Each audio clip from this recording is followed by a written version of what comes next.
All right, guys. So we'll be starting. Awesome. So I'll just quickly introduce about ourselves and what are we going to talk about in this webinar. So the webinar is about how to become a growth hacker.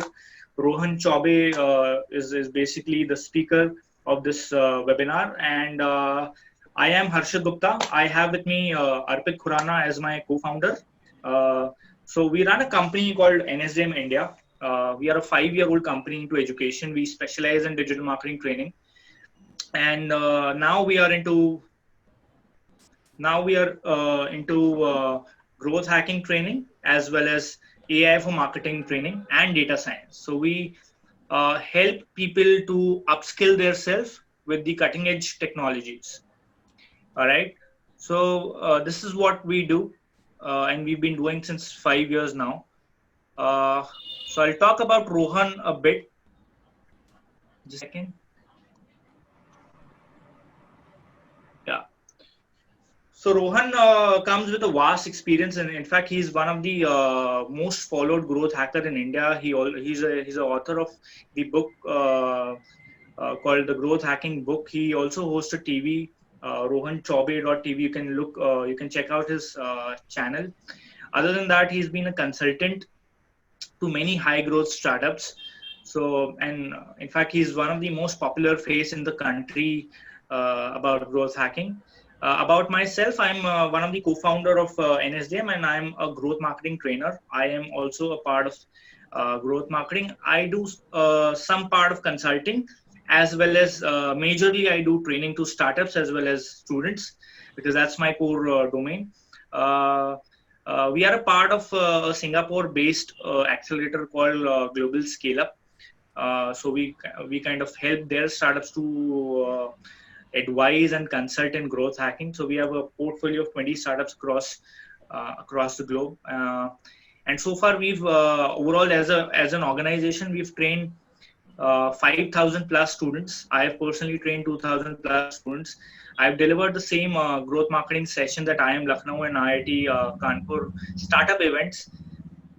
So yeah, we are more into training, and we wanted to combine this with an industry guy. So Rohan is the consulting guy. We are the training guys, and I am not now going to hand over the session to Rohan. He'll be taking over, and he'll be talking about his patent growth set method in the session. All right, over to you, Rohan. I think you can. Thank you, Harshit. So, do I share my screen? Yes, you need to share your screen. All right. So, super excited to be here. Thank you, Harshit and Arpit, for inviting me. So today we are speaking of how to become a growth hacker. This is based off my patent concept of growth set. But even apart from that, we are going to talk a lot about growth hacking and the basics of it, so that either you can employ growth hacking for your startups, or you can, use this in your career as a growth hacker if you aspire to be one. A little bit of myself. I'm the international best-selling author of the award-winning book, The Growth Hacking Book, and the co-founder of International Growth Hacking Day. I co-founded this International Growth Hacking Day with 35 growth marketers from 9 countries. And this year we have 100 growth marketers from 20 countries signing and approving for the same. And then it is also backed by the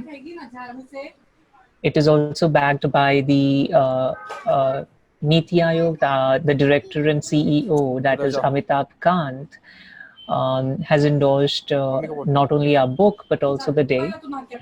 I am also the most followed growth hacker according to Twitter and IBM's data. And it was shown, you can see it in the tool that is called audience.com. The specific specialization that I have is I help startups get their first 100,000, 10,000 or 100K users within record time using my patent concepts. And then another impressive thing I find about me, and I think everyone else can do the same, is I grew my social following in record time in a year to about 250,000 followers. And what we are going to see right now is what will help you do the same. So hopefully you will get a lot of takeaways from this session. To start with, before the session started, some of the participants were confused between growth hacking and ethical hacking. So just to set the context right, growth hacking is more to do with startup growth, and you can say it is an extension of digital marketing for us. With ethical hacking or any kind of black hat hacking, that is altogether a different thing. So here we are not trying to do anything illegal. We are not trying to do anything that would be in the gray area. Sometimes it can be, but nothing related to actual hacking. What we mean by hacking here is what is the smartest, fastest, and cheapest way to grow your startup, grow your brand, personal brand, or business brand, or it can be, even your social profiles. So the two questions that are, the common two questions you may be having is, what is growth hacking and why is it important? So just to let you know, we also call growth hacking as growth marketing. Both mean exactly the same. And and why it is important to employ growth hacking right now is because the marketing budgets are shrinking, especially with the COVID situation that we have right now. A lot of brands may not want to spend a lot on marketing. uh, Even the channels that we used to use are started to saturate. So let's say, for example, imagine email marketing in 2010. If I had to email you, you would end up opening, take some actions, because it was then a novel idea to send out emails. Right now, emails have become so common that we are trying to escape from our inboxes. In a day, I personally receive about 300 emails, maybe 100 to 150 would be some promotional or some newsletter, and 100 to 50, the rest 100 to 50 would be people requesting, asking something from me. So I'm always thinking that how I can escape my inbox and just outsource it to someone. So what I'm trying to say is, email marketing has now become a saturated idea, versus if you compare that with something in the past. So as channels start saturating, you have to come up with new possibilities, new unexplored territories, and unconventional marketing channels to either acquire, retain your users and customers and followers for your startup or your personal brand. So this is what growth hacking is, and this is why you need growth hacking. You want to find new unconventional channels for marketing on a very tight budget. And if there is in my book, we do give out a definition for growth hacking, but I also mentioned that this is my definition of growth hacking, and you do not have to necessarily follow it. You can come up with your own definition, you can come up with your own understanding, but the fundamentals and the principles surrounding it will remain the same. So how I define growth hacking is, growth hacking is conducting marketing experiments to uncover unconventional marketing strategies to retain and acquire customers and users using data. So just to break it down, like we mentioned, like we discussed, as channels are saturating, you want to find unconventional marketing strategies and channels. By channels, I mean the medium through which you will reach your customers or users. So again, to break it down further, medium can be your social media platforms like Twitter, Instagram. A lot of you, let's take example of this webinar. A lot of you are here maybe because Harshit shared it on his social profile. I shared it on mine. I shared it on WhatsApp. They were running ads, paid ads. So these are all considered channels for user acquisition. So that is this is an example of channels. Now, what I mean by marketing strategies is what you do on that channel. So let's say, for example, if I am sharing a broadcast message on WhatsApp, that is your strategy of reaching out to people. With paid ads, you running ads, doing nice copywriting, putting out videos on your ads. This is all the method and ways you want to strategize your marketing. So what you do on those channels is called marketing strategy. And by channels, I mean media buying, that is running paid ads, social media, email marketing, content marketing, all these are considered channels. So far, if you have any questions, you can put in the chat box, else I'll keep proceeding. The next is now that you know what is growth hacking, what is growth marketing, and why do we need growth hacking, let's try to understand now who is a growth hacker and what do growth hackers do. So a growth hacker is someone who will operate at the intersection of product, marketing, and technology to acquire and activate and retain users, followers, and customers. So to break it more simply for you, let's try to understand what I mean when I say growth hackers operate at the intersection of product, marketing, and technology.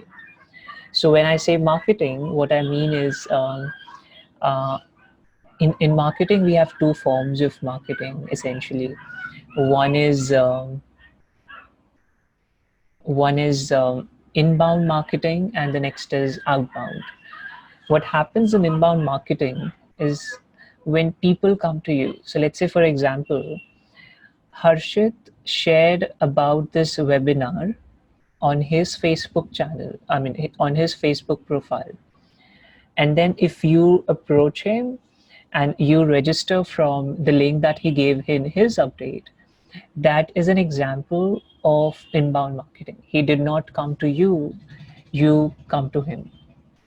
And when we say outbound marketing, it is something where we are trying to reach to the customers or users. So let's say, for example, if you saw an ad, you joined the webinar, that is an example of outbound marketing because we targeted you, we came after you, and that's how you converted. So this was, I'm just trying to oversimplify so everyone can understand, but it may or may not be so simple. So let's say, for example, another example of outbound marketing is we writing a cold email to you, asking you, there's this webinar, would you like to join? We see you're, a student or a marketing person who would want to upskill and try to learn growth hacking. So we writing to you over email is outbound marketing because we reached out to you.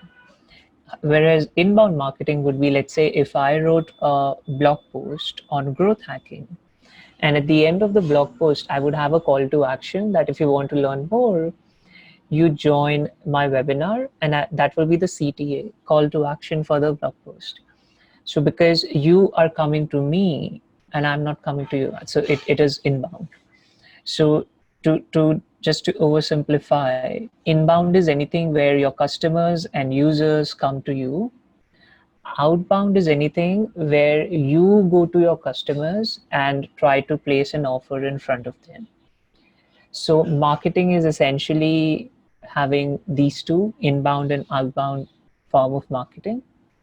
When I say technology, it means that sometimes to gain growth for your business, for your startup, for your product, for your service, for your personal brand, you may want to leverage technology to get in front of your customers or users. So let's say, for example, Um, a simple example of leveraging technology. So in the diagram, you see I've written coding, but what I mean is technology.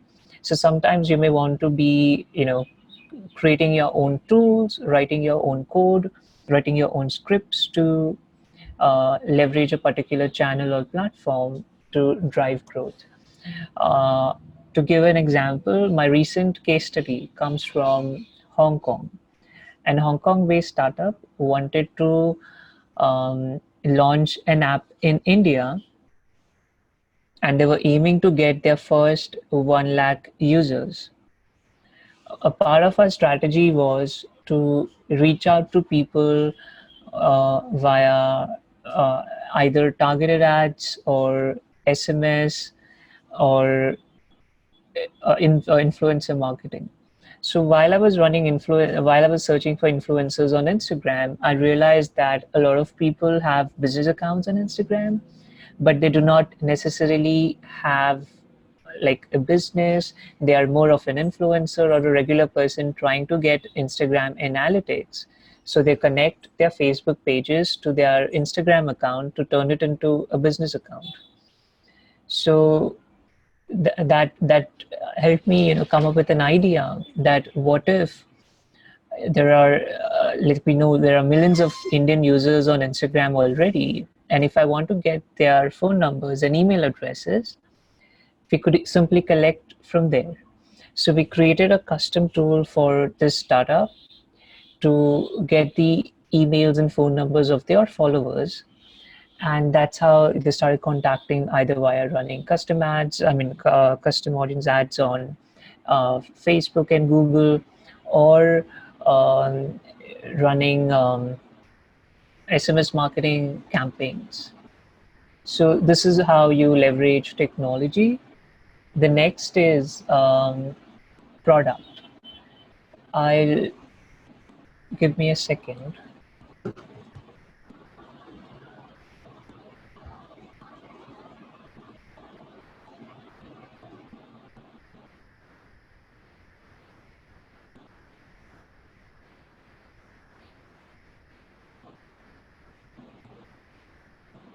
The next is product.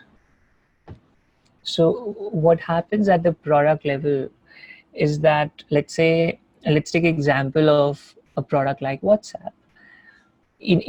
I don't know if you remember, in the initial days of WhatsApp, they used to show you, because not a lot of people were using WhatsApp. So they used to show you the people in your contact list who are not yet on WhatsApp, but you can invite them to WhatsApp via SMS.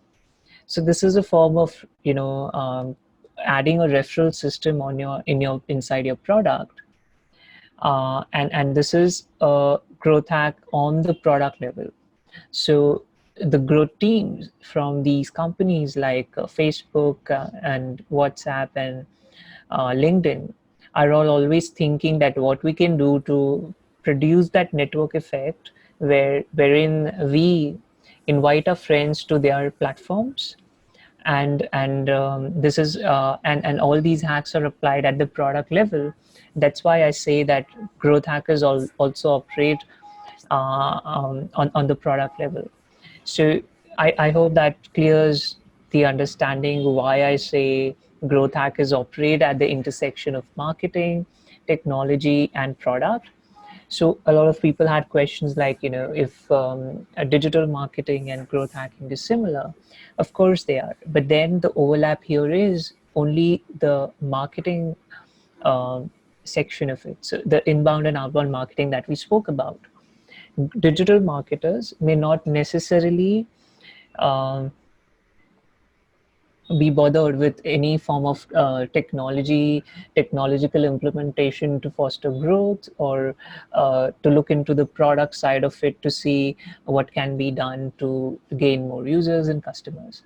So this is all the responsibility of the growth hacker, and that's why we say growth hackers are different from digital marketers.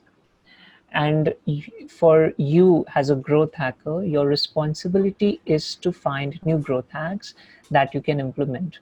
Growth hacks are nothing but experiments you want to conduct as a growth hacker to see if it will move the needle. What I mean by that is, let's say, for example, I gave you an example of WhatsApp. In the initial days of WhatsApp, not all of us were on WhatsApp, but our friends invited us to be there, right? Same is happening with Google Pay right now. If you invite your friend, I think they are offering you some 25 rupees for if your friend makes their first transaction. So this is a user acquisition strategy for them. They are essentially spending 25 rupees to acquire new users, and that is one way of them to motivate you to get all of your friends and family on Google Pay. So this is a product level hack that we are talking about. So you, as a growth hacker, carry responsibility to come up with such growth hacks on the marketing side, on the technology side, on the product side. And the way I define growth hack is an unconventional or creative approach to marketing a startup. So in, let's say, if you've considered doing this in 2010, what Google Pay is doing right now, it would be considered crazy. But then now it is no longer an unconventional strategy because a lot of the apps now do that. So let's say if Google Pay is offering money to you or to your friend for joining their platform, maybe some other payment app like PhonePe or someone else who might be having a similar strategy to spend on acquiring new users, give them some discount, give them some money if they are friends or they join, so that people are motivated to start using the app. Let's go to the next one. Okay, so if you are liking growth hacking so far and you find it interesting, I want to give you more reasons why you want to become a growth hacker. So like I mentioned to you, all the marketing channels are saturating. And right now, we don't need digital marketers. We need growth hackers who can come up with new strategies and new channels to start marketing on. And that's why growth hackers are in demand. The budgets are shrinking, the marketing channels are saturating. So the only way for startups to grow fast is to apply growth hacking principles. And that's why growth hacking is among the top 15 emerging jobs by LinkedIn. And there was this article I was reading on Economic Times. I'm assuming a lot of you are from India, so you are aware of Economic Times. So they had this article that said growth hacking is one of the highest paying skills, and on an average, a growth hacker makes about 60,000 rupees to 3 lakh rupees per month. And being a growth hacker myself, even Harshit and Arpit can agree on this, that yes, growth hackers do make that much money every month, because these are the people who move the needle. These are the people who affect the bottom line of the companies. And these are the people who are actually contributing to the sales and revenue of the companies. What I'm trying to say here is, if you try to become a function, or get into the operations, so let's say a lot of the newbies aspire to be social media managers or marketers, but then you and I know that social media may or may not give necessary traction to the businesses. Yes, they may see some traction through social selling, but you're not going to affect the bottom lines so much. So if you want to have a high paying job right now in 2020, even in the COVID and post-COVID world, you have to be the needle mover. You have to be the person who affects the bottom line of the companies. You have to be the person who actually brings in revenue. So let's say, for example, if a company is paying me 2 lakhs to become their consultant, I carry responsibility to run the marketing and growth hacking to the extent that I'm at least making them more money than they are paying me. See it as an investment in you. A company is paying you, that means they are looking at you as an investment. And what they expect is you make them more money than they are paying you. So let's say if a company pays you 5 lakh per month, and if you're able to make them revenues, maybe anything more than 5 lakh, they can be rest assured that this is the person we can bet on, because they know that they're going to get their money back and they're going to earn back by investing in you. So the best thing that you can do for yourself, your startup, and your career right now is to be the person who affects the bottom line, is to be the person who affects the revenue. And that is also one way to make sure that you do not get fired from your job, because companies will know that you are the person who they are relying on. They are counting on you to grow their businesses. So you will always be that prominent person who never gets fired, whether it be COVID-like situation or not.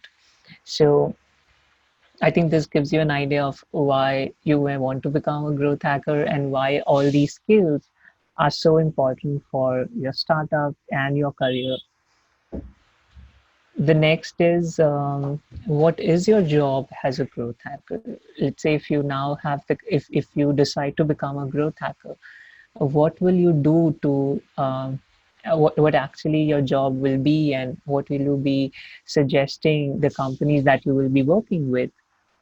So I've put this together, a wonderful tabular information that shows you a very um, simplistic way of how we can put everything together in one table. So growth hackers run growth experiments. Growth experiments are nothing but the marketing experiments to see, if we can acquire new users. So let's say, for example, for this startup that I was speaking of, that I helped them gain 100,000 users in 3.5 months. So for this, I did not do just one thing and it just got us 100K users. I conducted a lot of marketing experiments, and eventually, let's say if we ran 10 to 30 different experiments, only the top 3 got us the maximum results in traction, and then we double down on those. So your job as a growth hacker is to come up with new ideas, is to suggest new ideas and implement them, and run them as experiments, get the data of how it is working, discontinue growth experiments that are not giving you better results, and double down on experiments that are giving you or showing positive results. By positive results, I mean that, let's say if you're spending 1 lakh on media buying, and if you're able to get 2x or 3x or 4x or 5x amount of revenue generated out of it, that means that is an experiment you want to continue. Let's say if you're spending 10 hours a day on social, and you have significant investment made to the person who is doing it, and if you're able to make more money than you're investing, then that's a growth hack you want to go after and do more of. So to put it simply in one sentence, a growth hack is considered something that you only want to double down on growth hack, which give you more ROI versus what you invested, which gives you more returns than what you invested in it for running those experiments. So your job as a growth hacker is to experiment and discover measurable, scalable, repeatable process to grow an important metric for a business. So now let's break this sentence down and try to understand what it says. So now that you know what a growth experiment is, you know what growth hacking is, you know what a growth hack is. So now what I'm suggesting is to uncover growth hacks that are measurable, scalable, and repeatable. By measurable, I mean, so let's say, for example, media buying is a measurable experiment. You're running ads, you're spending on ads, and then you are able to calculate back that what is the ROI of all this activity. So this is called a measurable experiment. You can measure it in numbers, that what was your investment, what was your return, how many users did you get, what was the traffic to your website. All this can be measured. So that is considered a measurable experiment. The next criteria for qualifying a growth hack is to find what is scalable. So you can scale, say, the ads. You can scale your organic efforts. So let's say if you were putting out 50 content in 1 month, you can do 100 as well. Then you can do, let's say, if you were engaging with thousands of people every day on social, let's say you go from engaging with 500 people per day to engaging with 10,000 people per day. Depends on you what your goal is. So if you remember in the initial days of Gary Vee on Twitter, I remember that was back in 2015 or 16. He used to answer every single person on Twitter, whoever was tweeting to him. And now we know that they have had a like huge team, like a team of 7 to 9 people trying to engage with everyone, and that's how they got so much traction on Twitter. So the point I'm trying to make here is anything that you think is scalable, that can be, done on a small scale or large scale, that is considered scalable experiments. Anything that you can do more of, if you're getting good results, of course. The last criteria for qualifying a growth hack is to find if this is repeatable. So let's say if you do something once and it got you good results, of course your boss is going to ask you to do more of it so that you can gain more traction after that. You can gain more mileage after that growth hack. So if that is something that you can keep doing over and over, those are the kind of growth hacks you want to go after. So let's say, for example, if I created a lead magnet today and I drove traffic to a landing page and it is getting us good number of conversions because people want to get that lead magnet, so that is a repeatable growth hack. You're offering something of value to people, and the traffic is responding by giving you their email addresses, which is resulting in conversion. That means you can do more of it. You can do it again. You ran a campaign to drive traffic to this particular landing page. You got some results, you got the leads, the leads converted. That means you can repeat the process again and again. There could be another repeatable example of a repeatable growth hack is you driving traffic to your webinar page, and then people getting into your webinar, and then you driving them down the funnel to convert from people from the webinar. So that is a repeatable process. You can keep doing it over and over again. And that's one of the qualifying factors that we use to qualify it has a growth hack to do or pursue further or not. The next is the North Star metric. So we haven't spoken about the North Star metric yet. So let's discuss that. So just to repeat the sentence again, I'll read it out for you. It says, your job as a growth hacker is to experiment and discover measurable, scalable, and repeatable process to grow an important metric, that is North Star metric, for any business. So now you know what is growth hacking, you know who are growth hackers, what is growth hack, you know the 3 qualifying factors for a growth hack. It has to be measurable, it has to be scalable, it has to be repeatable. And now let's try to understand what is North Star metric. So North Star metric, we also call it NSM, which is the acronym for it. So North Star metric is metric that delivers value to you as well as your customers. So let's say, for example, if you are YouTube, for YouTube, the North Star metric could be the number of watch time, the hours you spend watching videos on YouTube. How does that provide value to the creators and makers of YouTube and the end customer? It's that when you watch more, YouTube makes more money. And when you consume more content on YouTube, um, that provides you value. Either you're getting entertained, you're getting educated, you're finding something useful, be it whatever. The more you consume content, the more value is delivered to you. I mean, from a product person's standpoint, if my product is being used by people for longer durations, that means that they are getting value out of it. Only then they are able to stick to the platform for long, right? So in that way, the value is delivered to the customer.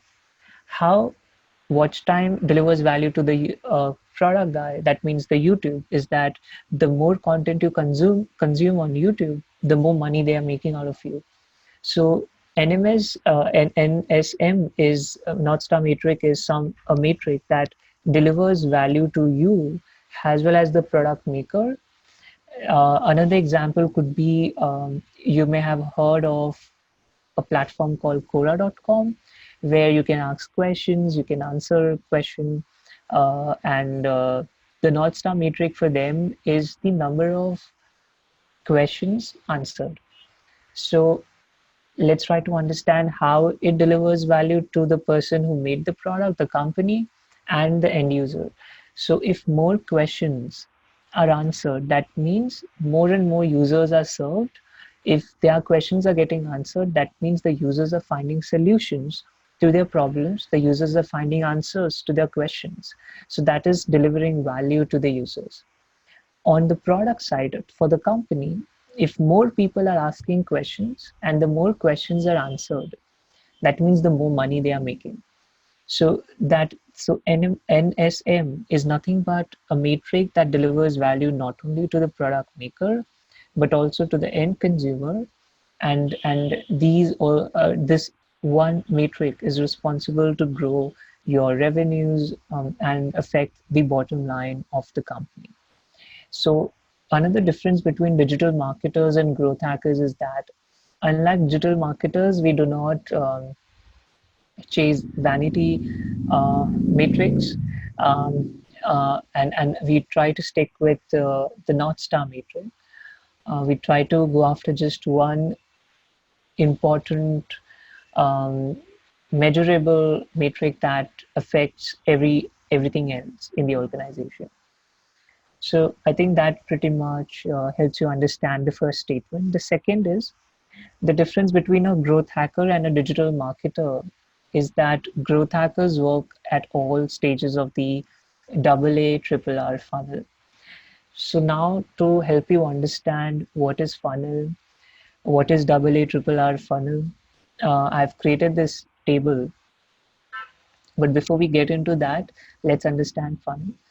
So imagine a funnel. Like I don't have a diagram here, but try to imagine a funnel that has a wide opening, and at the end it gets shorter and shorter and shorter.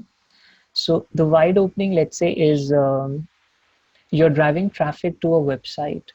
So that is considered the top of the funnel. So from the traffic, let's say you're pointing them to your lead magnet. So you're driving traffic to the website, and then let's say if 100 people are visiting that landing page of the lead magnet, out of the 100 people who visit that page, maybe only 50 people will end up giving you their email addresses to download that lead magnet. And then out of that 50, within the lead magnet, we may have some, like advertisement of your product or some kind of product placement in the lead magnet. So out of that 50 people who downloaded the lead magnet will go through your lead magnet, and maybe 10 people will actually take action to go to the next offer that you have presented in the lead magnet. So what is happening here is the funnel starts wide, and the reason it gets smaller and smaller towards the end is because you're qualifying people at every stage of the funnel. So for growth hackers, we follow we call it pirate funnel, which is also called the growth funnel.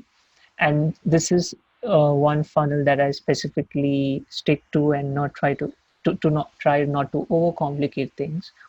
So the AA triple R funnel stands for acquisition, activation, retention, referral, and revenue. What happens at the acquisition stage is you're trying to get more and more people to the website. So let's understand this with the example of you have created a lead magnet. In the lead magnet is hosted on a landing page. You're driving traffic to the landing page to get more people to download it. So what you would do, so in the table, if you see, I've listed the growth tactics at each stage of the funnel. So at the topmost stage, we have acquisition stage, and in that we have basically 2 3 strategies or tactics, if I say. One is inbound, the second is outbound, the third is automation. So inbound and outbound we have already discussed. Here I've put more information for you so that you understand it better. With inbound marketing are also called pull tactics because you're pulling people towards you, and outbound marketing is called push tactics because you're actually pushing yourself to people. So what I mean by that is, let's say for inbound, we have even more classification for it. The first is you are promoting things to your audience. Let's say by blogging, by doing SEO, by podcasting, through social media, providing ebooks as a lead magnet, doing webinars, writing guides, writing white paper for your industry, creating beautiful looking infographics, doing videos on YouTube, creating slides and creating contests for your audiences for giveaway. So all these activities you are doing with your own set of people. You already own them. So let's say if I have 250,000 followers right now on my social, this is my audience. So I own these audience. This is not someone else's. So I will call it owned audiences, OWNED, owned audiences. And then if I'm putting something on my Twitter and people are registering, let's say if I shared about this webinar on my Twitter, and people registered to it, that means I did not go to people. People came to me and made a decision to register to the webinar. So it is qualified as an inbound tactic. Now, an inbound tactic, this happened with my own set of followers. I did not leverage anyone else's audiences, so I will not call it leveraged audience. So what is leveraged audience? Leveraged audience is where you're trying to leverage and get other people's audiences to drive traffic to you. So let's say, for example, if you're guest posting or if you're guest blogging, let's say if I'm writing a blog post on Harshit's blog, so I'm getting in front of his audience that is new to me. So in a way, I'm leveraging his existing audience. That is not my audience. It is Harshit's audience that is now looking at me. I'm getting attention from Harshit's audience. So that is called leveraged audience. If I'm becoming a podcast guest on someone else's podcast and their listeners are listening to me, that means that is not the audience that I own, but I've rented it. I'm getting in front of other people's audiences, other people's network. And then same is the case when you go and speak at conferences and events and webinars and anything that involves getting in front of other people's network. That is called leveraged audience. You don't necessarily own that audience, but you're getting in front of them because other people got you there. So that is so these are the two types of inbound tactics, the growth tactics. Now, considering and talking about outbound, so let's say if I have a product and I ask Arpit to share and sell my product, and in return, I promised him I'll give him 10 or 20% of everything that he sells. So if my product or if my service is, let's say, 1 lakh per month, and if Harshit is selling it for me and Arpit is selling it for me, and I'm giving them 10,000, 20,000 out of it because they help me make the sale, that is outbound tactic. This is not done like people are not coming to me. People are, I'm making people work to, get customers to me. That means they are essentially affiliates to me. So all forms of affiliation is considered outbound tactic, which is called push tactic.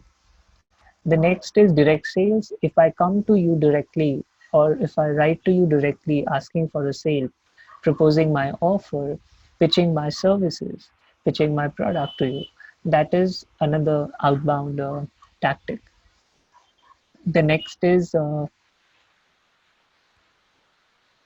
paid ads. Again, with paid ads, I'm targeting you, I'm coming to you, you're not coming to me. So that is considered again outbound tactic.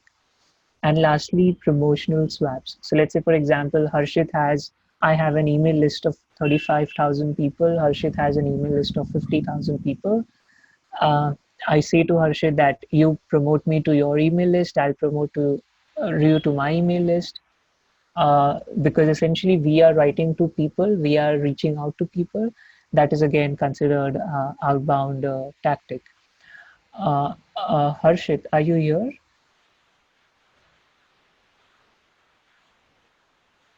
Yes, Rohan, I'm here. Okay, okay.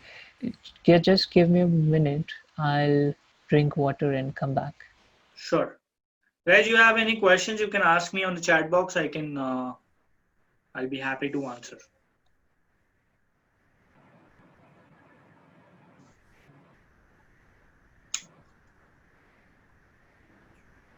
All right, I'm back. So, Rohan, somebody on. has a question: is affiliate and outbound tactics are 100% safe? Same.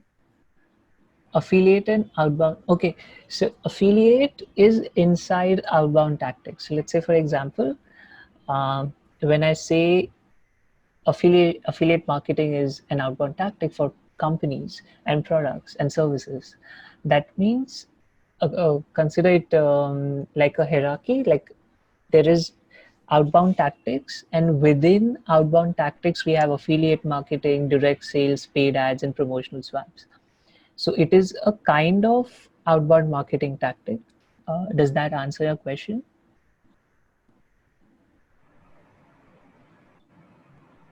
All right. Guys, we'll take all the questions. Don't worry. We'll be doing a 20-30 minute Q&A, and me and Rohan, we are going to answer all of your questions. So keep making notes. Whatever Rohan is saying, I know this is new. Of course, there are some new things that Rohan is sharing with us. So keep making notes, and then we'll do this Q&A, powerful Q&A after the session. Right? All right. Let's proceed. So now you have understood the acquisition stage, how you're going to get users to your site, how you're going to, now the question is how you're going to convert them. So that is called activation. How do you inspire your traffic that is landing on your website to take action? So when you saw an ad for this webinar, you went to the landing page, you took action by putting your name, your email address, your phone number, and give it to us because you wanted to attend the webinar. And that is because Harshit and Arpit created a wonderful looking landing page that made you convert. They wrote a copy that is called copy. Rohan, I'm sorry to interrupt. I think you forgot automation or. Oh, all right. Yes, yes. Yeah. In the acquisition stage, we have another growth tactic that we use is called automation. So a lot of times you may be confused that is it an inbound tactic, outbound tactic. So whatever you cannot figure out, just put it in automation in case the only criteria to qualify is it shouldn't involve you. In this process, it should be somehow automated. So talking about the network effect and talking about if you are on LinkedIn, you may have seen that they show you somewhere in the network section to where you see all your connections. They show you that there is an option for you to invite all your email contacts to LinkedIn.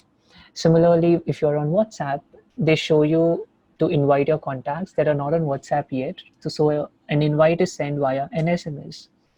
Similarly, for Google Pay, if you invite your friends, we already discussed this, they get money, you get money, and that is one of their user acquisition strategies. So that network effect, inviting your phone contacts, inviting your email contacts, inviting your social contacts to someone else's product. This growth hack is implemented at the product level. So that is, we categorize it as automation because necessarily it is not a marketing tactic where you cannot qualify it as inbound and outbound. It just undecisive. So you put it in automation because anyways, it's implemented at the product level. And next is social sharing. So let's say if you find something nice within an app, they have an option to share.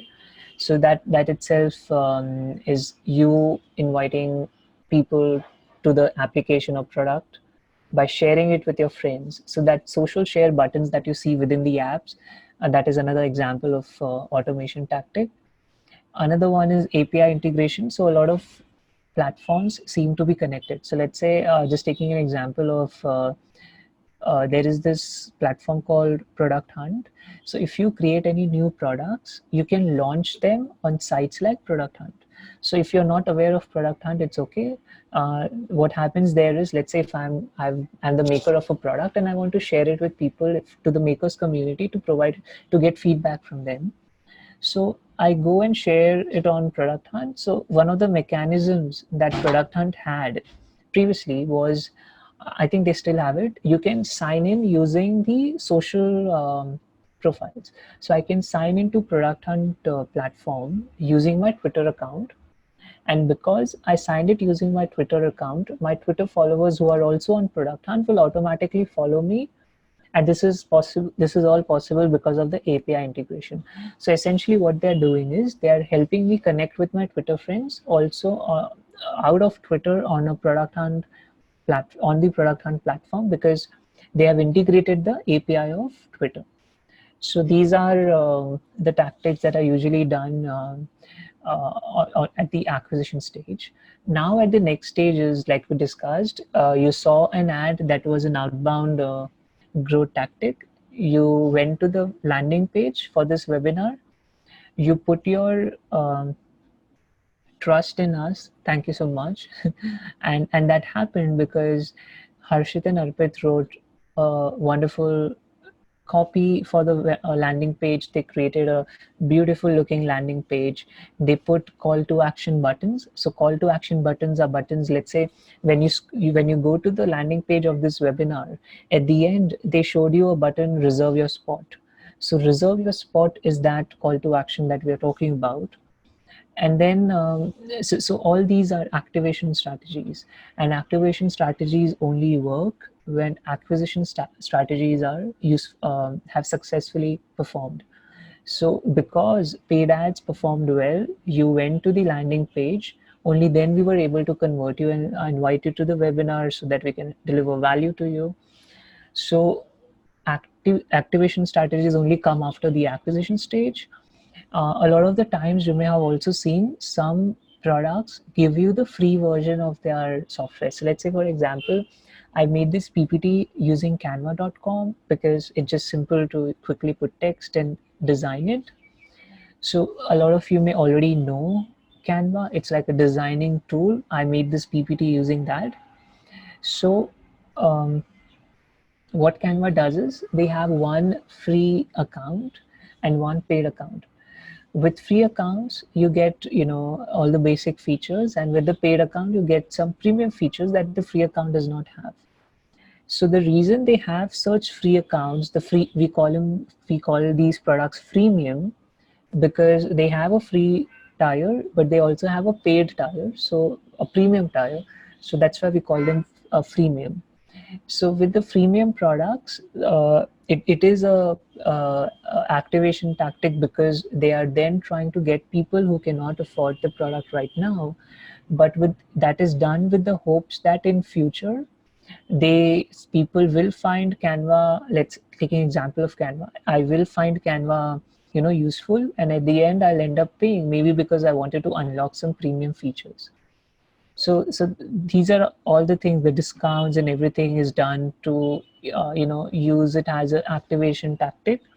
So the next time you go on a pricing page of a product and service, you will, if you find that there is free tier, there's premium tier, and then there is even further the top tiers, that differentiation is done to make you realize that there are different features that are offered if you pick different tiers. And to go with the best one, of course, you will have to pick the highest tier. So all these strategies come under the activation stage. Now at the retention stage, what happens is, let's say if I was on Facebook and I stopped using it after that something happened with some privacy issues prevailed, and I stopped using Facebook. So I received an email from Facebook that said that it has been a long time I did not post an update and I may want to post something on Facebook. They sent it to me via email.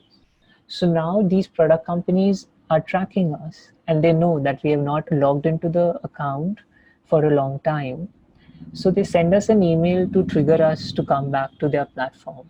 Same happens when, let's say, if you have installed an application in your phone, and if you do not use it for a long time, they might send you a notification to check something.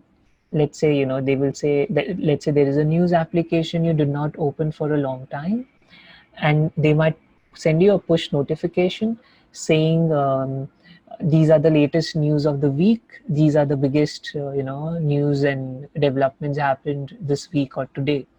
So what happens is this triggers you to go to their app and check what they are doing.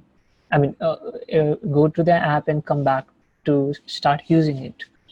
So all these alerts, all these notifications, all these emails that these product companies do is to bring us back to their platform.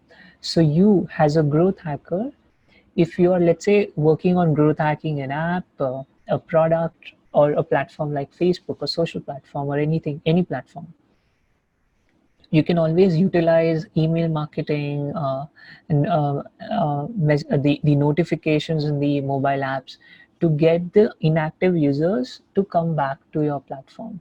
So that is one retention strategy. So retention is essentially dealing with, once you have got the traffic at the acquisition stage, once at the activation stage, let's say they now have created an account.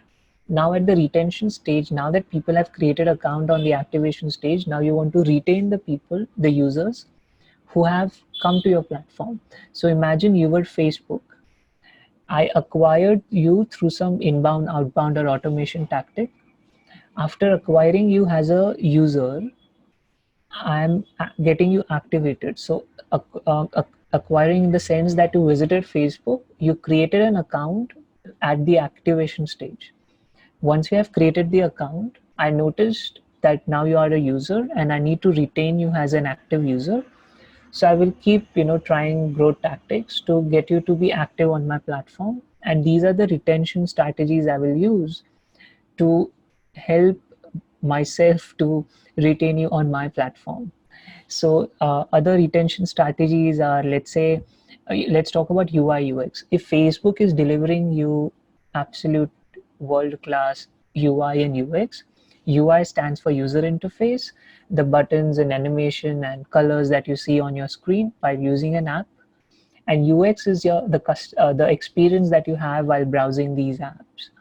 So if the UI UX of the app is wonderfully done, it is far more easier to retain users versus having to deal with a bad UI and UX, so that users start dropping off. So that is why we, as growth hackers, suggest the product teams to create world-class UI UX, so that we delight more users and then we can retain more users on the platform.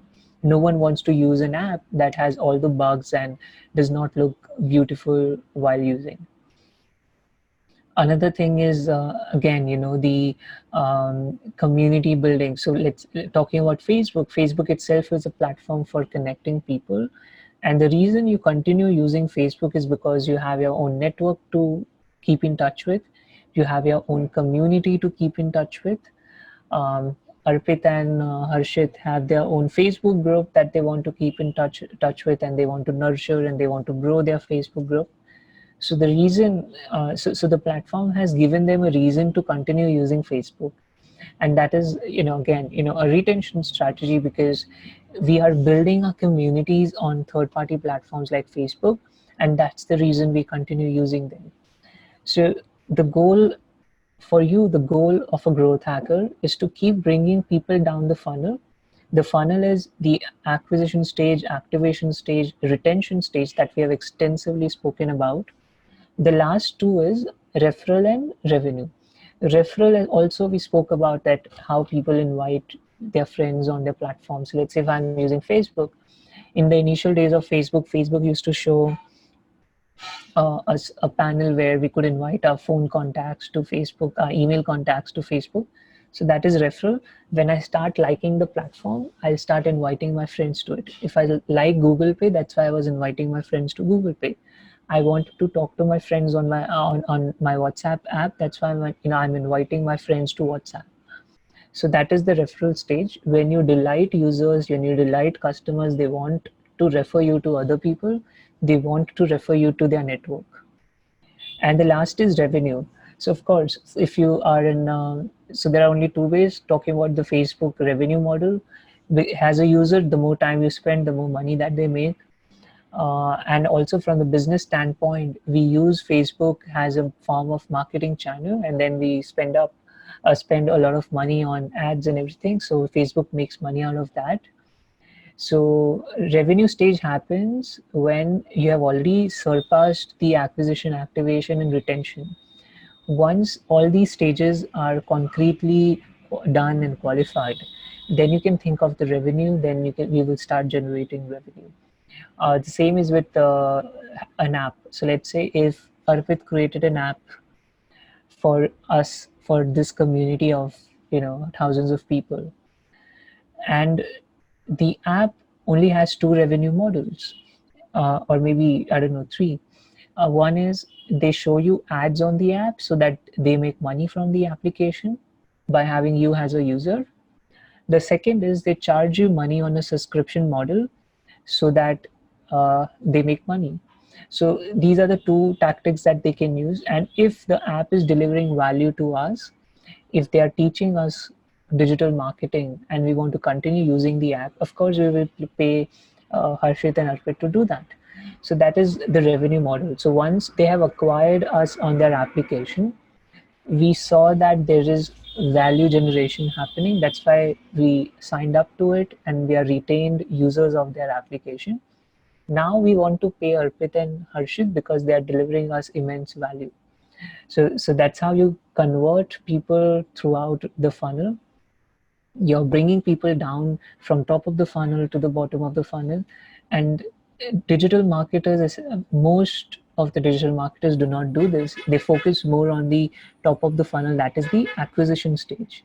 And us as digital marketers, we focus on the entire overall well-being of the business. We care from right from the top of the funnel to the middle of the funnel to the bottom of the funnel.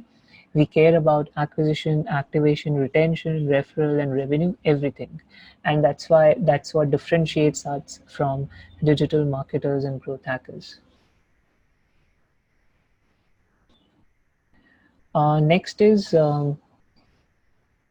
how you can become a growth hacker that is so much in demand that you have to have a wait list of clients.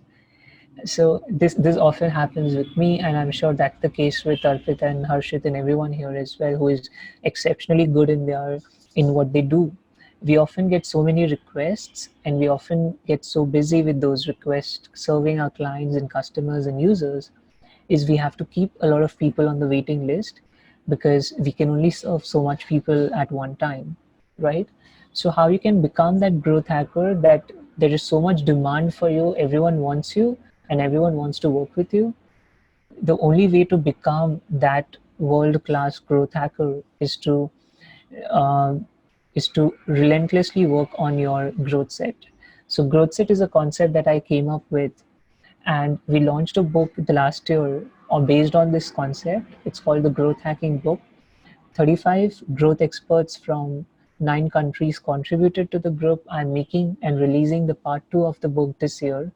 And this year we have 100 growth experts, startup experts, people from Hollywood, people from Bollywood, people from the government who use digital channels for their businesses, for their whatever jobs they have. They're writing and contributing one chapter each in my book to promote this concept of growth set that we are pushing to the world.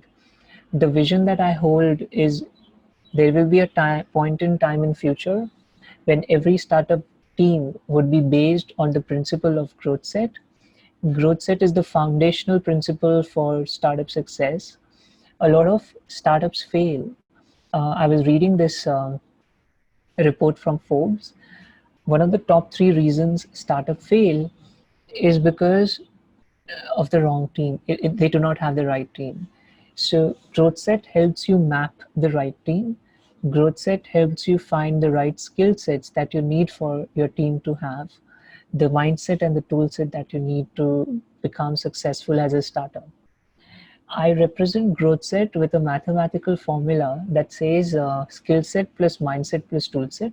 So it's just not that you may have skill set, but if you do not have the right mindset and tool set, there will be a disbalance. So it is very important for you to have the right mindset, skill set, and tool set to really be successful in your growth hacking endeavors. Um, so just to conclude this slide, what my suggestion is, you have to acquire the skill set, you have to install the mindset, and you have to employ the tool set. You have to leverage the tool set to become a world-class growth hacker. Now, this can be applicable for everyone in the sense that a startup can use the concept of growth set to form winning teams, to form their growth teams. And you, as an individual, can become a world-class growth hacker by acquiring the skill set, by installing the mindset, and by leveraging the tool set. And you as an individual can improve as a growth hacker. You as an individual can become a better growth hacker by mapping your own skill set, mindset, and tool set. To talk further about it, we already discussed acquisition of skill set, installation of mindset, and employment of tool set. What is skill set? So skill set is the skills that you will need to become a growth hacker. Let's say copywriting, blogging, SEO, media buying, content marketing, all of these design, everything is skills. So every skill that your organization will need, map it down and let your team know that this is what you're looking for. Talking about the mindset, like I said, the channels are saturating, the marketing budgets are shrinking, and that's why we need growth hacking so desperately right now.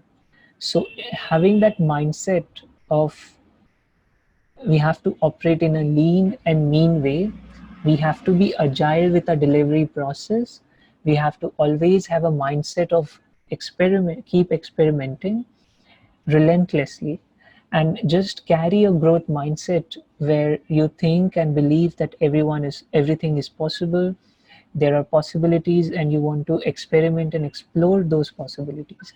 That is the kind of mindset we want growth hackers to have. And lastly, talking about the tool set is um, so much of success for growth hacking and growth hackers depend on the mindset, not the tool set. But at the same time, we cannot deny that tool set is not an important part of the equation. Like I gave you the equation for success, that is skill set, mindset, and tool set. A right balance of skill set, mindset, and tool set is important. So you will definitely need the tools, the right methods, and the right strategies, and that all comes under tool set.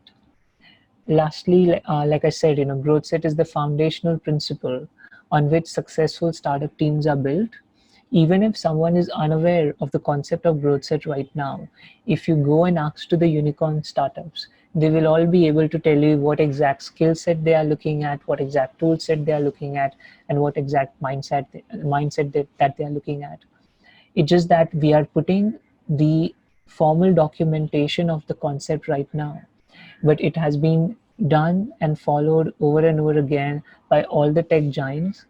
Now that we have joined hands with 100 growth experts from 20 countries in the world, it is now revealed what is the simplest formula for success that we can put out in the world.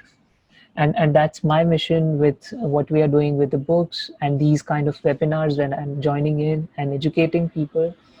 And hopefully that is something that now that the success recipe is out there, everyone can benefit out of it. Lastly, I would want you to take screenshot of the screen, because we may not have time to go over everything, but this is something that we specifically look at when we want to hire growth hackers for our team. whether it be my team or me hiring for other startups or any startup in the world, if you present your, as on an individual level, I'm suggesting and recommending, if you can have these skills, you are enough to become the top 1% of the growth hackers in the industry, because a lot of people do not really know where they are and what they are doing. So this gives you a clear path of where you want to be, who you want to become as a growth hacker, what personality you want to carry, what are the skills, the core skills that you may want to possess, and what technical skills that you want to have with yourself. This maps out everything for you. So my suggestion is to take a screenshot of this, go through it, and see how you can inculcate all these personality traits, the skills and the technical skills in your portfolio, in your resume, and not just limited to resume, but actually going out in the world and making things happen. For this, of course, there is a lot to talk about, and it will require an entire training altogether. So I'll leave you with this. You can take a screenshot, go through it, and I'm sure this will help you become the growth hacker you want to become. And this is the last slide that we have for today. Is it? Yes.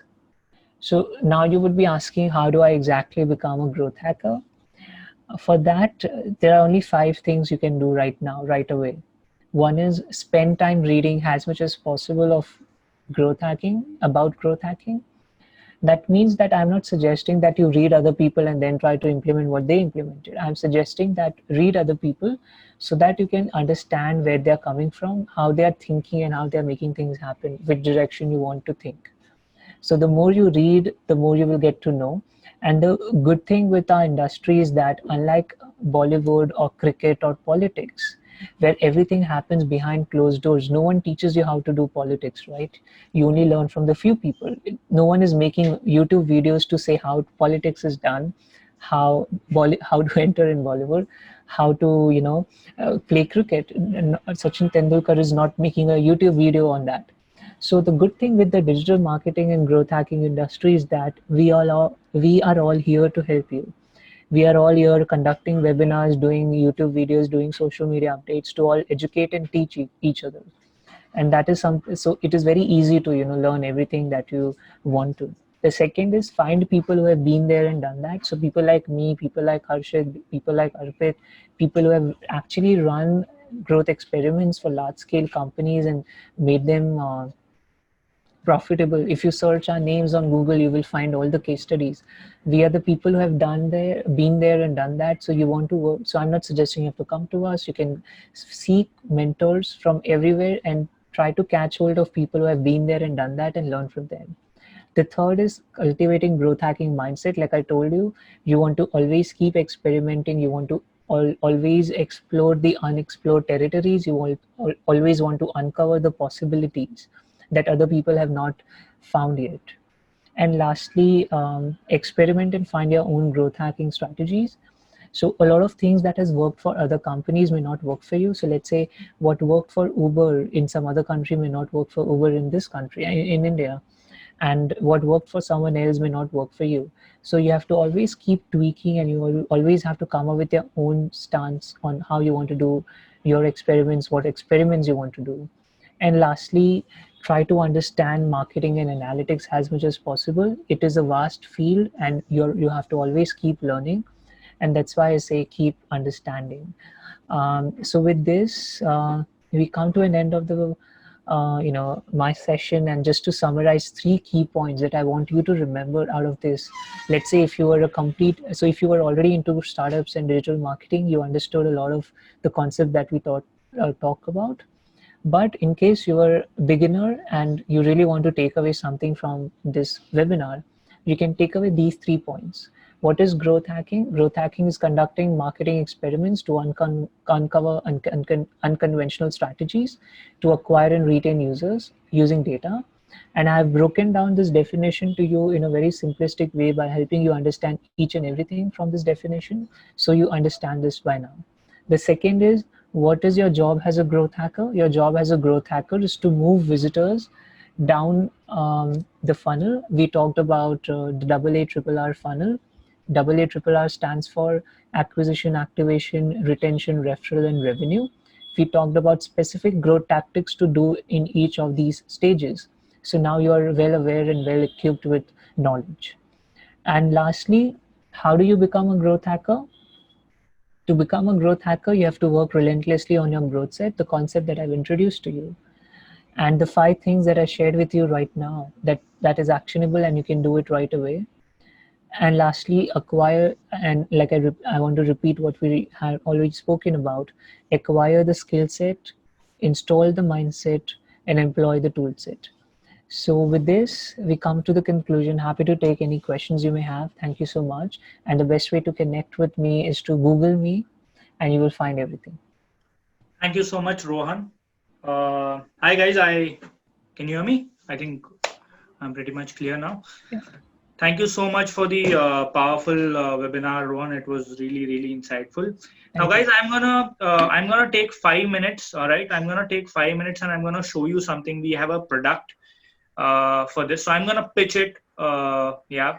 So we are all growth hackers. We are all growth marketers. So, in case you want to listen about that product, we've designed a 6-day live workshop around growth marketing, wherein Rohan is also one of the guest faculty. He'll be taking a session on that, and there are like 3 growth marketers. I'm one of them. I'm one of the growth marketing trainer there, and there's another guy called Prathamesh. We all 3 are growth marketers, and Arpit will be also taking a AI for marketing session for all of you.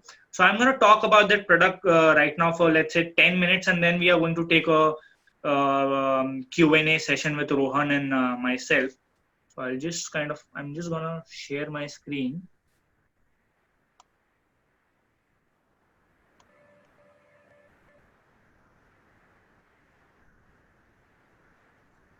Right. So this is the crash course that I want to tell you, and I want to kind of show you guys. The crash course is basically a 6 days growth marketing crash course. All right. So we all know that in an hour, it was very, very, the concept is very broad. You need to know so many things. This is something new that you need to kind of, practice, that you need to deep dive. So 1 hour is, I know that it is pretty less. So we've designed a 6 days growth marketing crash course. It will be a live crash course. We will be doing a live Zoom call. There will be WhatsApp group, closed group. This is not going to be an online self-paced course wherein you just need to see the recorded videos. There will be live instructor. The kind of interaction that I've been having with you guys, I'll be there on WhatsApp. We'll be using tools like Trello.com to assign you tasks. We will be giving you experiment sheets in that. We will be giving you a lot of other stuff as well. So it's a 6 days growth marketing crash course. The price is normally that we charge is 12,000 rupees for the course. In fact, we are the first one in India to launch such kind of a live growth marketing course. Everybody else is probably doing some part of offline module. This is the first time someone has launched it. You get also a bonus wherein we have a PDF of 100 books. As Rohan mentioned, that reading is one of the important aspects. So we will be giving you, this is a crowdsourced list. This is not a Google list. We've asked questions to growth marketers, SaaS founders, startup founders, what kind of books they would recommend to read to growth marketers. So we've created a PDF which will cost around, which has a value of 2,000 rupees.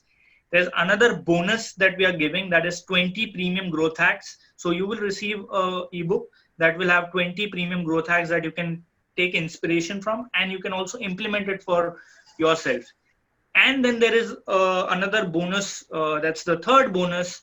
That is basically a ebook which will have 100 plus AI tools for non-coder. When I say non-coder, you don't need to know the coding to implement AI applications. So this is a PDF. Again, the value for this is 2,000 rupees. So, and again, there's a surprise for you all. Those who people kind of join this program will also get a first chapter of the book that is the growth hacking book, which is authored by Rohan Chaube. Other features that we are offering is you get a LMS access. So whatever recording, whatever sessions that we'll be conducting on live, you will get an LMS access, right? So you will have access to for a lifetime. Even if you miss some of these sessions, you will have the recording for that. And we have an exclusive social community, Rohan, me, Arpit, and there are other growth marketing mentors that are part of this. You can see Rohan's photo in there if you can. If you have any questions, even after the session, after you complete the program, during the program, we are happy, we are available there, and we are very, very prompt about that. So if you're looking to acquire growth hacking, growth marketing skills under mentors, we've properly structured and designed the program. And normally, if you see the total value that we are offering, the total value is 17,997. But today, we are offering this entire stack of value that includes your program of 12,000, bonus 1, bonus 2, bonus 3, and Rohan's book, first chapter, all for 5,000 rupees for 6 days. So you can imagine the kind of value that we are delivering. And since this is one of the starting batches that we have, so the price is low, we have already increased our AI for marketing course price. It was earlier 5,000. Now we've increased that because we know that the kind of value that we are delivering is very, very rare. You can just check growth hacking course in India. We rank amongst the top 3 results. So that's the kind of pitch that I want to. That's the kind of value that I wanted to showcase. In case you are interested, I'm sharing the link. You can use that link to buy the product. So I'm sharing the link for you guys on the chat box.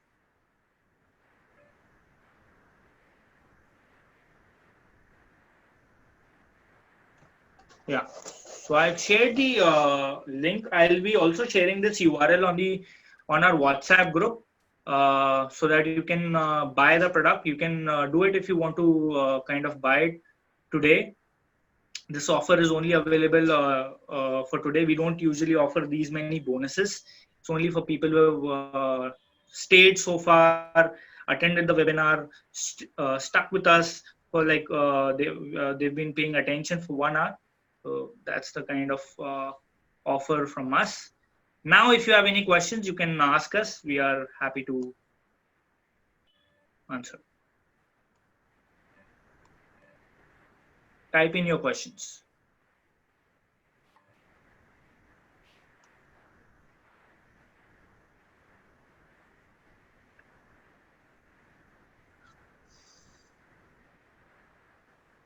So do you think the program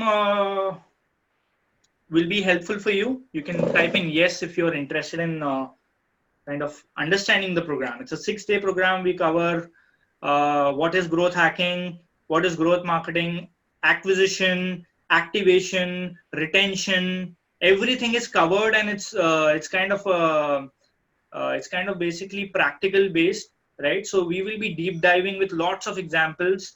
There will be industry experts, and I mean it will be a mix of mindset, as Rohan has already created the framework. That's the growth set. So we'll be covering all the aspects. We'll be helping you develop your growth marketing mindset, the skill set, and then how to kind of create a process around it. So it's a 6-day. It will cover activation, product market fit, how to run experiments, how to find your growth channels.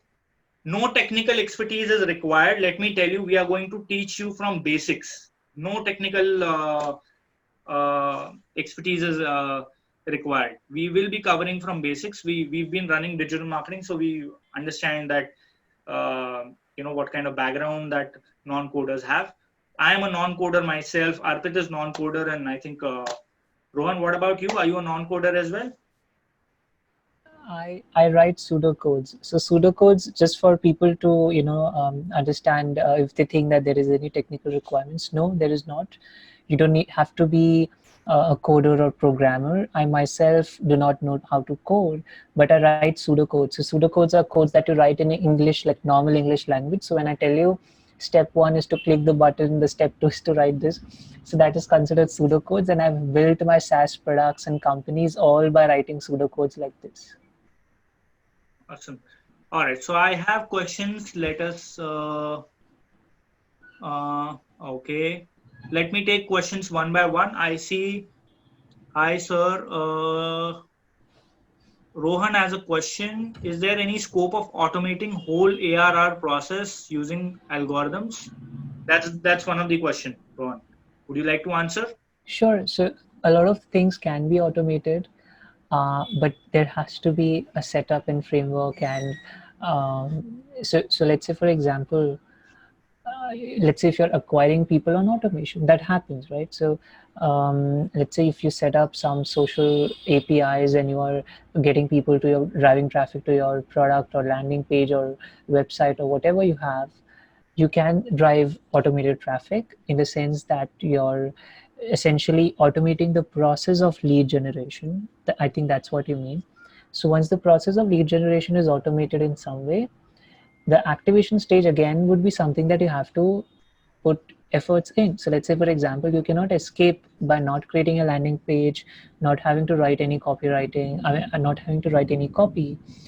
So you have to put things together yourself, of course. But yes, of course, you can. Once things are in place, things can get automated. You can, at the retention stage, you can have auto triggers for the notifications. You can have auto triggers for emails. So a lot of things can get automated once you, provided you have the system defined for it. Revenue also can happen automatically once you have also, if you have acquired users can get an email or something, or shown a screen within the app to upgrade their accounts or do something. So that again is in a non-touch way, where you're not essentially being there in the present time to contact a customer or user. You're just showing them things from email or on the screen of the app. And lastly, as far as the referral is concerned, again, it's automated. How, taking example of what we've already discussed for WhatsApp is not, the WhatsApp executives are not sitting there in real time and asking you to invite their friends to your to their app. They are just showing you screens and invite buttons and you're clicking it. So a lot of things can be automated, but yes, it does require to set up a system, and you cannot escape that process. All right, Ron. So I'll answer this question. Jayesh has a question. Can you please explain leverage audience? Right. So Jayesh, I'll explain what exactly leverage audience is to all of you. Listen to this carefully. Leveraged audience is also known as OPN, as a growth hack. That's hacking other people network. All right. So I'll give you an example of Airbnb. Have you heard about Airbnb? Right. Airbnb at the initial stage wanted to acquire customers, right? And they reverse engineered their process. So when they asked their customers, right? See, growth hacking is basically going beyond social media and search and typical traditional channels and finding where your audience is hanging around, right? We call it piggybacking other people's audience. So when Airbnb asked them that where is your where do you go when you want to hunt for real estate or properties? A lot of people, a lot of customers said that they go to Craigslist. Now Craigslist is basically a classified ad. Like you have this OLX and Quikr. Do you see this? This is a copy of Craigslist. So what Airbnb did was they created they kind of hacked in a way Craigslist audience. They created a listing feature wherein if you list a property on Airbnb, it will be automatically listed on Craigslist. And that's how they started driving traffic from Craigslist. Within 9 months, they kind of acquired 1 million users. By the time Craigslist realized Airbnb had already got 1 million users within 9 months, that too free of cost. So this is called leveraged audience, or OPN, right? Leveraging other people's audience. I hope that answers your question, Jayesh. And gamification is basically gamifying things. Probably creating multiple steps and keeping you engaged, right? So let's say I want you to buy, or probably I want have you played any have you signed up any software that kind of gamify things? Let's say, for example, it is their Facebook community, and once in a month we will announce the 10 people who are most engaged in the community, and the top 3 people get some rewards from us. So we are gamifying the entire community building process, so that itself is gamification. Or if you play any game, you must have observed leaderboard in that game. So even for like completing our courses in our LMS, we have a leaderboard wherein people who are participating in the course actively, like they're asking questions in the community and completing all the assignments in the community. So they're ranked higher on the leaderboard. So that helps us get the course completion rate, increase the course completion rate. So gamification increases the engagement on your product, really like at a very, very high pace, and indirectly it leads to high retention, right? So you want people, you build a product, you want people to use that, you want people to your audience to use it again and again and again, like you use Instagram or TikTok, any other platform, right? All right, let's see other questions.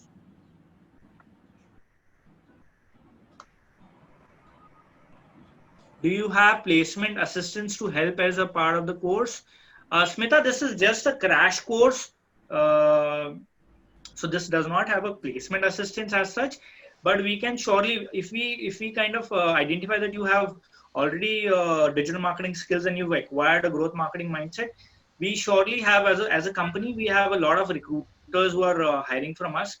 If your profile is suitable, we don't mind recommending you to the companies, right? We have a different problem here. People face a problem of not getting companies. We have a problem of the supply. We don't have enough people to supply to the companies. So yes, in case we find the right skill set in you, we will surely recommend. That goes without saying. Once you become a part of NSDM family, your career problems becomes ours. Can we access to Rohan's PDF? Rohan, you need to answer this. Yeah, I told them that I think they are asking for slides. We can put the slides in the Facebook community. Yeah, okay, sure. So yes, you will be getting that. Any other questions? So somebody's writing Rohan Chaubey looks like a bit like young Kartik Aaryan. I don't know why people keep saying that. They've also commented on my YouTube videos and Instagram, and I don't know where else. Any other questions, guys? I don't see any other questions. Okay, so I am able to see a few questions. Do you mind me taking? Yeah, of course. So Garima asks, what is how we can optimize the churn rate for the retention stage? So Garima, just for you to, I want to answer you, but I want to make sure that everyone else also understands the question. So churn rate is when, you're getting a lot of people inside your product and then they churn out essentially, and then you are getting a new set of users to come in and then they also churn out. So the churn rate actually, you have to determine what is it for your industry, what is the industry standard for you. Even though I'm assuming that it would be a SaaS product, just try to see what is the industry standard for you. So a lot of SaaS companies operate in different industries. They're catering to different industries. So you need to understand what is the standard churn rate for your product. And one way to reduce churn rate is how you can think of ways of how you can provide more value to people, first thing. The second is make your products vitamins, and make your products painkillers and not vitamins. What I mean by that is be a part of a mission critical process for your customers. So they shouldn't be able to imagine their lives without you. If that product is offering value to that degree, then definitely churn rate will not be an issue. So you have to think what you can incorporate in your product so that it becomes very difficult for the customers to not have a smooth process without your system. So you have to, I think the more better the product is, the less the churn rate will be. And I'd like to contribute here. In our AI for Marketing course, we're actually teaching you to build models that will predict churn rate for your, they'll predict whether this person is about to churn from your product. So So let's say if there's a subscription-based company like Vodafone, they actually use, churn models. They use machine learning to predict like who's more likely to churn this month. So, and then they'll probably call them with, specialized, with personalized packages for them, offering them discounts, better deals, so that they retain their customers and they don't actually churn. So in the AI course that we have, we're actually, teaching how to build like a churn model. Right. Anant is writing, do growth hackers also have to create content or just do marketing using smart strategies for growth? So yes, a growth hacker who can write well, who can do content marketing, who understands content marketing is definitely appreciated. Anything that you do online or you have any job online, most of your problems are solved once you have good communication skills, whether it be with speaking or writing. So yes, definitely, you will always we always need to come up with great content, not just for your blogs but also social and everything else that you do, let's say ads, ad copies, etc. Akhil is writing, Rohan sir promised on his YouTube channel to create a growth hacker. What happened? I'm not sure what we are referring to, but maybe you can explain me more by sending a direct message. I'm happy to help you address. I mean, in this webinar, I want to keep topics restricted to what we discussed. If you have anything to do with my YouTube channel, you can always message me. I'm more than happy to help. Someone is asking, will we have the recordings of the today's session? I guess Harshit told we will, but I'll leave the decision to them. One more question by Rohan. He says, how to create content automatically. I do not suggest, I mean, of course, there are tools and things that can, I mean, the content can be driven and created and generated by AI. But of course, that will lack the human touch, and you understand humans and customer behavior more than anyone else or in AI. So I think you are the best person to do the content creation and production. Difference between digital marketer and growth hacker, Akhil, we already discussed. Digital marketers operate at the top of the funnel. Growth hackers care about the entire funnel, right from the all the stages of AA, RRR model that we discussed.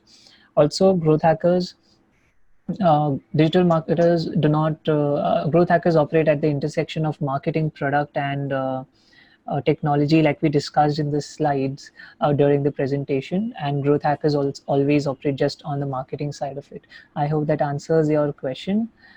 Ravi is asking, will the webinar be recorded because he had a power cut? Yes, it was recorded, and Harshit is saying that they will wheel it in the group. Someone said they missed the last 45 minutes. Of course, it's recorded, you will get it. Someone said PPT of the webinar. Yes, of course, it will be shared in the Facebook group. Jayesh is asking, please explain leveraged audience API integration gamification. We just talked about gamification. We talked about, Harshit explained us about the leveraged audience, that is exploiting other people's network, exploiting in a good way, of course, where there is mutually beneficial, mutual benefits for both of us. And AI integration, I think during the webinar, we discussed that I was on a platform like Product Hunt. So instead of taking in a new example, I'm trying to explain with an existing example that we already discussed. So on Product Hunt, so Product Hunt is a platform where if you launch any products, you can launch. I mean, if you make any products, you can launch on Product Hunt to seek feedback from the makers community. So on Product Hunt, I signed up using the Twitter login. They show you login with Twitter option, right? So when I log in with Twitter, it automatically lets me follow my friends from Twitter. So that is an example of API integration, where because of the APIs, I'm able to see from my 150,000 Twitter followers, I can see which of my friends are also on Product Hunt, so that I can connect with them. So if the platform is able to successfully show me that my friends also use this platform, I'm more likely to be retained by the platform, and that's why they do that.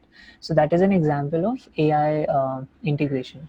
Then he says, thank you, was the best webinar till date which I have attended, and this was knowledge overloaded webinar. Loved it. Thanks a lot. Thank you so much. I know Harshit and Arpit always do quality stuff, and let this be an endorsement to them that whatever they do, I have complete faith in them, and that's the reason I agreed to come here and deliver value. So of course the credit goes to them for putting up this amazing community together. So people are also asking, like, is there any growth hacking tools available for them to use? Tools a lot, and of course, the paid courses they're going to have is going to have a lot of extensive knowledge about it.